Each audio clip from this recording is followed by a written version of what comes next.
The Indianapolis Association of Black Journalists Multimedia Workshop is a place where students can learn even more than they do in the classroom. It's a fun yet grueling hands-on experience that tests patience and passion.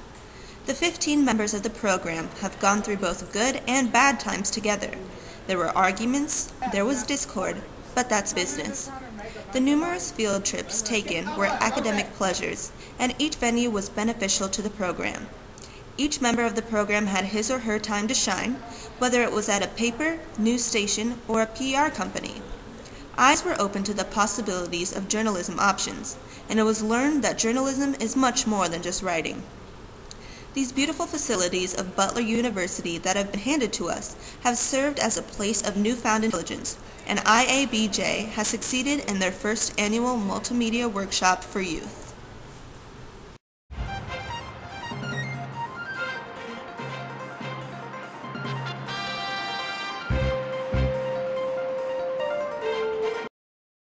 It's Sunday, June 26, 2011. Thanks for tuning in to 5 News, a show produced by IABJ's first ever multimedia workshop interns.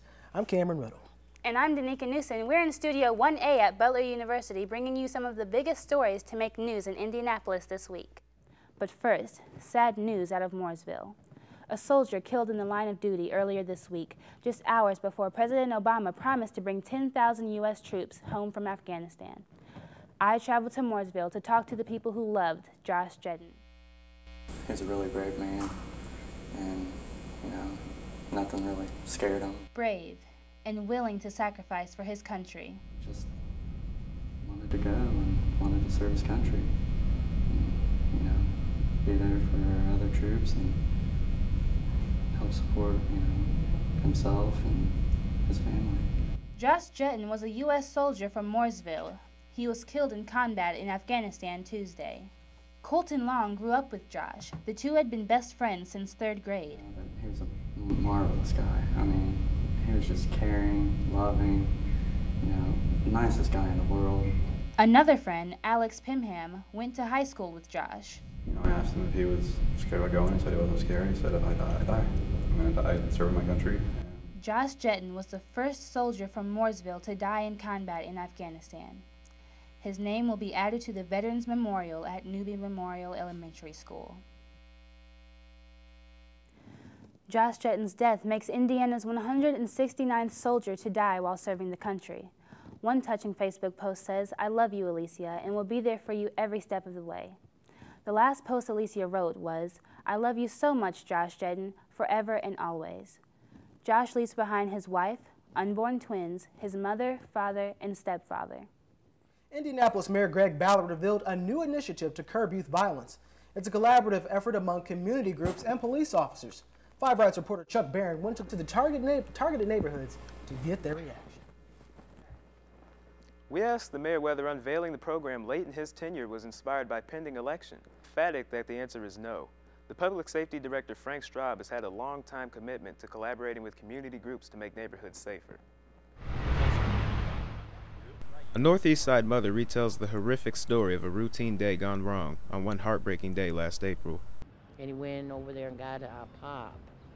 To go do is get his hair braided all up. Next thing I know, he was shot. She asked not to be identified for fear of possibly being targeted. Incidents such as this are all too common in this crime-ridden community. A tribute to a young man murdered stands on the corner as a constant reminder to residents of the violence. There were young people dying like flies. Being slaughtered, shot down for what reasons, I don't know. To address the reasons for and help curb the violence, Mayor Ballard has called to action a cooperative team of several police officers and nonprofit groups.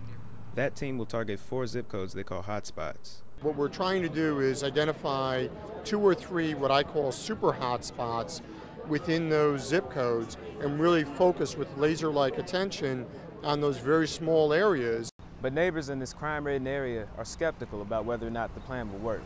Do you think it'll help if the police get to know the kids? They already do. They call them by name. They call him by name. They call my son by his name. But they're so rude to these kids. However, this skepticism isn't shared by all of the residents. Others welcome the initiative and believe it will help reduce the violence. It has spun out of control. Yeah. And yes, people are afraid because nobody wants to die.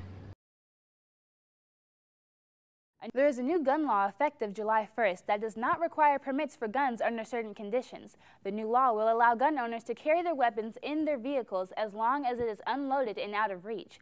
5 Rights reporter Princess has more information on the new regulation. No permit, no problem. A new gun law effective July 1st will in some cases legally allow gun owners to carry their weapons in their vehicles, and they do not need permission from the state. With crime rates increasing, some Hoosiers are wondering if a law like this should have been passed. I don't think everybody should be carrying a gun. The law is probably not a good idea. Sergeant Dave Bursting feels this new gun law won't mean trouble for local police. So as long as people are, for the most part, if they're following the law, it's not going to be an issue. If they just bought the weapon and they have it in a secured wrapper, it's unloaded, and it's in the trunk where it's not in the passenger compartment, it's not an issue. There's no threat to the officer. But some gun owners don't feel strongly either way. If it allows people to carry guns on their own property or with permission on someone else's property, I'm not opposed to it. This gun owner says he has a permit to carry a loaded weapon on him for a reason, in case he needed it for self-defense. That's why he says he doesn't mind going through the licensing process. Okay, that doesn't make a lot of sense to me. Why would I have a gun with me, unloaded, in my trunk? Princess Kimbrough, 5 Rights TV. Newsweek has just announced the nation's top 500 schools. Indiana schools made the list 5 times. Another 5 Rights reporter, DeMarcus Pulse, had the opportunity to visit some of the schools. Jimmy Herman is an Indiana senior who is also a rising athlete. A football player, track runner. Yep. But athletics do not sum up all of his accomplishments. SAT score, I got a 20/50 on that and a 31 on my ACT, and I'm in the top 3% of my class. Herman is only one of the many excelling students at Carmel High School. The school is being recognized by Newsweek magazine as one of the top 500 schools in America. For the first time in 10 years, Newsweek magazine now rates the schools on 6 components instead of the usual 2. While some schools disappear from the list, Fishers and Carmel maintain their position. But what makes Carmel and Fishers so high on a list comprised of only the top 6% schools in the country? I think it's the expectation of excellence. First of all, our curriculum, again, is a broad curriculum. It's a very difficult curriculum. Eshelman tells 5 Rights TV. Also, expect excellence, whether it's academics, whether it's sports, whether it's performing arts. Herman excels at both. I'm going to take physics B, which will be an AP class, and AP biology. Carmel High School shows the nation how challenging school curriculum and high expectation can prepare students for a much better life. I have a scholarship offer to Northwestern and working on one to Purdue. That's where both my parents went. DeMarcus Pulse, 5 Rights News. 5 Rights News will return from break shortly. I'm JJ Newton, and I'm currently doing a 2-day internship at Borshoff, a full-service communications agency located in the heart of downtown Indianapolis. I was selected, along with 15 other Central Indiana students, to participate in a 7-day workshop with the Indianapolis Association of Black Journalists. And one of our values is knowledge, and so in our workplace every day we always want to learn. And beyond making sure that our employees learn, we're also interested in future employees. Well, I started as an intern in January, and I worked on various accounts, more accounts than I can remember.